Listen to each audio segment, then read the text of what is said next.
안녕하세요. 장연구소의 장엘리입니다. 함께 또 이 시간을 꽉 채워주실 우리 장유진 캐스터 자리해주셨습니다. 어서 오세요. 네, 안녕하세요. 캐스터 장유진입니다. 네, 장유진 캐스터 요즘에 날씨가 부쩍 쌀쌀하지 않아요? 맞습니다. 네, 출근할 때 힘들죠? 그랬습니다. 네, 우리 솔직한 장유진 캐스터. 네, 그렇습니다. 바로 나오네요. 네, 이래서 이렇게 뭐 낮과 밤의 기온차가 워낙 크다 보니까 환절기에 또 감기를 그래도 다행히 마스크 때문에 감기에 걸리신 분들은 없지만 이렇게 으실으실하다고 할까요? 뭐 이런 몸살 기운이 좀 많이 오는 것 같아요. 그래서 여러분들 좀 건강을 유의하셔야 될 것 같습니다. 건강 관리 잘하는 것도 우리 투자자들의 몫이라고 합니다. 그러니까 컨디션이 좋아야 또 올바른 생각을 할 수 있고 그래야지 또 투자에 또 잘 할 수 있는 그런 힘이 생기기 때문에 힘내셨으면 좋겠습니다. 자, 간밤에 뉴욕 증시 조금 더 하락을 했습니다. 하지만 네, 뉴욕 증시 색깔과 우리는 반대라는 거 이미 알고 계시잖아요. 뉴욕 증시의 빨간불이 우리 국내 증시의 빨간불로 이어졌으면 좋겠다는 바람을 가져보면서 섹터별 흐름 확인해 보겠습니다. 네, 섹터별 흐름 함께 좀 살펴볼까요? 네, 바로 바 차트를 확인해 보겠습니다.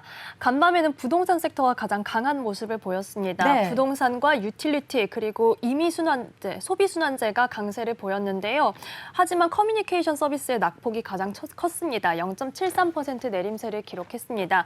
그래서 11개 섹터 중에서는 총 5개의 섹터가 초록불을 켜냈고요. 6개의 섹터는 빨간불을 켜냈습니다. 그런데 지금 살펴보시면 상승폭과 하락폭이 이전에 비해서 그렇게 크지는 않습니다. 아무래도 지금 오늘 9월 FOMC 의사록 발표를 앞두고 있고요. 또한 CPI 발표를 앞두고 조금 뉴욕 증시에서는 관망세가 짙어지는 흐름이었습니다. 네, 지금 보니까 부동산주가 굉장히 좋은 흐름을 가져갔는데 커뮤니케이션 서비스 우리 어떤 종목들이 이렇게 하락을 하게 됐는지 함께 좀 살펴봐야 될 것 같습니다. 종목별 흐름 하나하나 짚어드리도록 하죠. 네, 지금 굉장히 애플부터 뭐 구글, 우리 뭐 빵주들, 마가주들 굉장히 눈에 띄는데 그 와중에 뭐 어도비라든지 뭐 CRM 뭐 이렇게 테슬라 좋은 흐름 가져간 종목들도 곳곳에 눈에 띕니다. 종목별로 어느 종목부터 살펴볼까요? 우리 테슬라부터 한번 함께 살펴볼까요? 네, 그래도 초록불을 켜낸 자동차주 먼저 살펴보도록 하겠습니다. 자동차주와 리조트 그리고 나이키까지 포함해서 소비순환제가 전반적으로 좋은 흐름을 가져갔는데요. 먼저 테슬라는 9월에 중국 내에서 판매한 자동차 인도량 수치가 발표가 됐습니다. 5만 6천여 대를 판매를 했는데 이게 전월 8월 대비 27%나 증가한 수치라는 점이 알려지면서 주가에는 호재로 작용을 했습니다.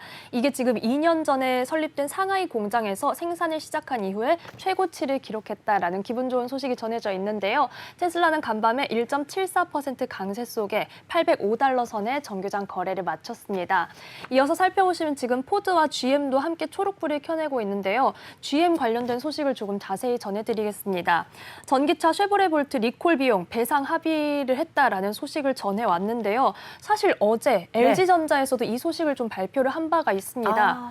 네, 그런데 LG전자에서는 어제 양사가 각각 7천억 원씩 1조 4천억 원을 부담하기로 했다라고 발표를 했는데 간밤에 제너럴 모터스에서는 2조 3천억 원이라고 이렇게 배상 비용을 발표를 했습니다. 네. 그래서 굉장히 지금 금액 차이가 큰 상황인데요.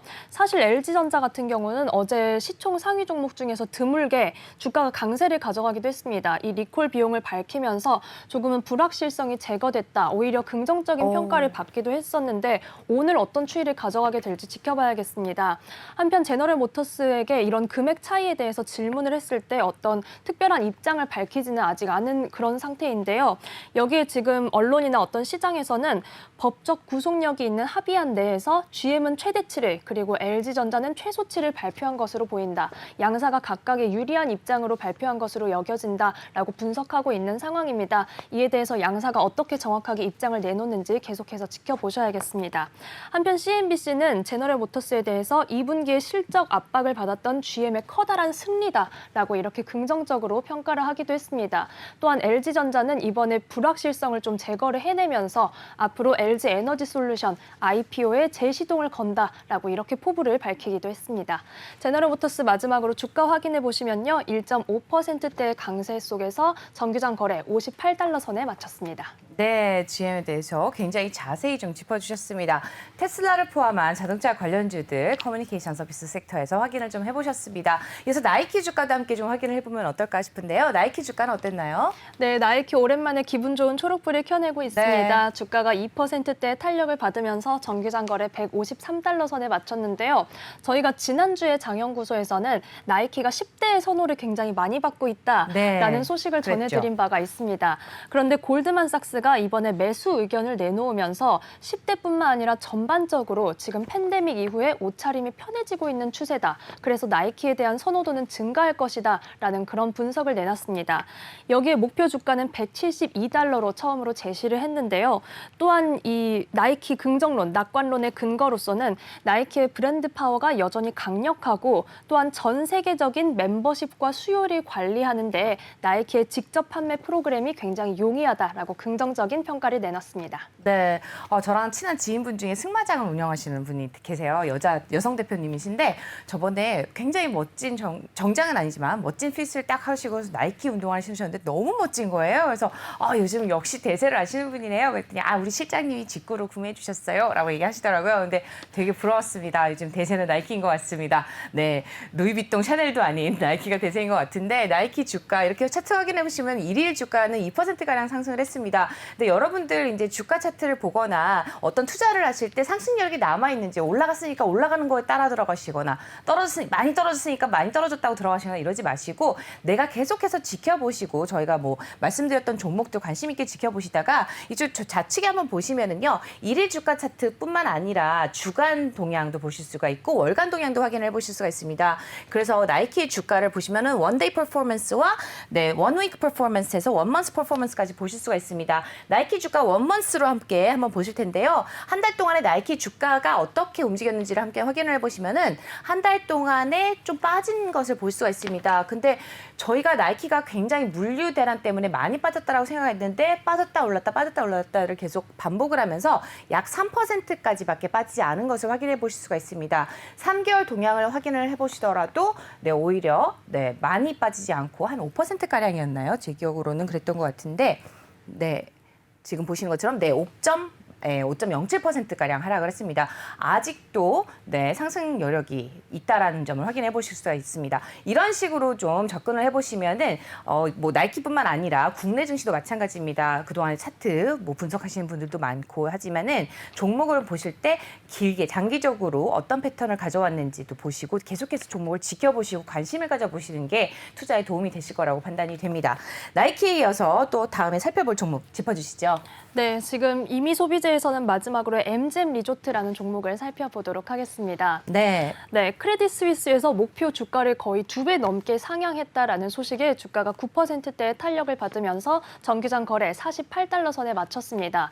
이번에 MGM 리조트를 포함해서 전반적으로 리조트주가 간밤을 포함해서 이번 주 내내 조금 상승세를 많이 가져가는 흐름이었는데요. 우선 MGM 리조트에 대해서는 투자 의견은 시장 수익 상회로 의견을 내놨고요. MGP의 지분을 매각하면서 재무 구조가 개선됐기 때문에 굉장히 앞으로의 전망이 긍정적이다라고 평가를 한 것으로 알려졌습니다. 앞으로 리오프닝 관련해서 리조트주도 추이를 추적해드리도록 하겠습니다. 네, 굉장히 큰 폭을 상승했습니다. 9% 넘는 상승세를 가져갔네요. 예전에 장희진 캐스터가 MGM 리조트 소개해드린 바 있습니다. 이렇게 저희가 장연구소에서 소개해드린 종목만 잘 지켜보시더라도 굉장히 좋은 상승률을 기록하실 수 있다는 점 다시 한번 확인해 보셨습니다. 자, 리오프닝 주에 계속해서 관심 가져보시면 좋겠다라고 제가 다시 한번 재확인을 해드리겠습니다. 해외 증시, 특히 뉴욕 증시는 리오프닝 주에 계속해서 관심 가져보시기를 바라고요. 이어서 살펴볼 종목들, 섹터 중에서 필수 소비재네요. 네, 바로 하단에 있는 필수 소비재를 살펴볼 텐데요. 사실 간밤에는 큰 폭의 흐름을 가져가진 않았습니다. 하지만 뱅크 오브 아메리카가 월마트와 타깃에 대해서 매수 권고 의견을 내놨기 때문에 좀 소개를 해드리려고 하는데요. 이 매수 시기로는 연말 대목 전에 매수를 권고한다라고 이렇게 좀 분석을 내놨습니다. 다음 달 25일부터는 미국에서 추수감사절 연휴가 시작되는데 본격적인 연말 쇼핑 대목이고 또 해당 기업들이 지금 공급망 사태를 해결하기 위해서 각자만의 방안을 타개하고 있기 때문에 강구하고 있기 때문에 앞으로 좀 매수를 권고한다라고 이렇게 의견을 내놨습니다. 한편 지금 한 달간 월마트는 주가가 거의 3% 넘게 4% 가까이 주가가 빠졌고요. 또한 타깃은 5.29%의 내림세를 기록한 상태인데요. 이런 내림세에 대해서 뱅크 오브 아메리카 아메리카는 과매도 상태에 있다라고 분석을 한 것으로 알려졌습니다. 한편 간밤에 월마트의 주가를 먼저 확인해 보시면요. 0.11% 내림세 속에 139달러 선에 거래를 마쳤습니다. 월마트 관련해서는 한 가지 소식이 더 있는데요. 앞으로 월마트에서 넷플릭스 오징어 게임의 굿즈를 단독 공급할 예정이다라는 소식이 전해졌습니다. 사실 할로윈 데이를 앞두고 아마존이나 이베이 등의 오징어 게임 관련해서 키워드가 등록된 상품이 17,000여 개를 넘어선다라는 소식이 나오기도 했었는데요. 네. 그런데 이런 상품의 대부분이 중국산이고 공식 굿즈가 아닌 저작권 침해의 소지가 있는 상품들이었다고 합니다. 하지만 이번에는 공식 굿즈, 이 굿즈라는 명칭이 붙은 만큼 공식 상품을 공급하는 것이기 때문에 앞으로 월마트에 호재로 작용할 수 있을지도 지켜봐야겠습니다. 이어서 타깃의 종가도 확인을 해보겠습니다.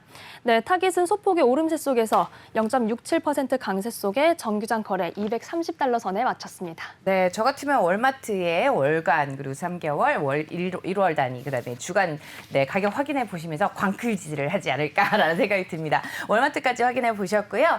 이어서 우리 또 좋은 전문가님 또 기다리고 계시니까 빨리 재빠르게 또 금융주 쪽 확인해 보시면 어떨까요? 네, 금융주를 살펴보겠습니다. 네. 금융주는 지금 종목별로 많이 엇갈리는 흐름을 가져왔습니다. 빨간색과 초록색이 많이 섞여 있는 상황인데요. 먼저 초록불을 켜내고 있는 페이팔 소개를 해드리겠습니다.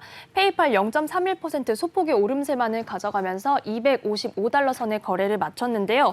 또한 뱅크 오브 아메리카가 가상화폐 강세장 속에서의 수혜주로 전망된다라고 이렇게 좀 분석을 내놨습니다. 여기에 지금 페이팔이 전자, 결제, 지갑 등 새로운 시대에 맞는 금융 시스템을 구상하고 있는 점이 긍정적이다라고 평가를 했습니다. 앞으로 다른 크레딧 서비스 종목들과 함께 어떤 추이를 가져가게 될지도 지켜봐야겠습니다. 마지막 종목은 JP모건 살펴보겠습니다. 네, JP모건은 간밤에 소폭의 내림세를 기록했습니다. 0.77% 약세 속에 165달러 선의 거래를 마쳤습니다. JP모건 포함해서 주요 은행주들도 약세를 가져갔는데요. 한편 JP모건은 오늘 개장 전 실적 발표를 앞두고 있습니다. 또한 은행주의 실적 발표 첫 주자이기도 한데요. JP모건 같은 경우는 호실적을 발표를 하더라도 당일에는 주가 약세 흐름을 가져간 경우가 더 많았기 때문에 이 점도 유의하시면 좋겠습니다.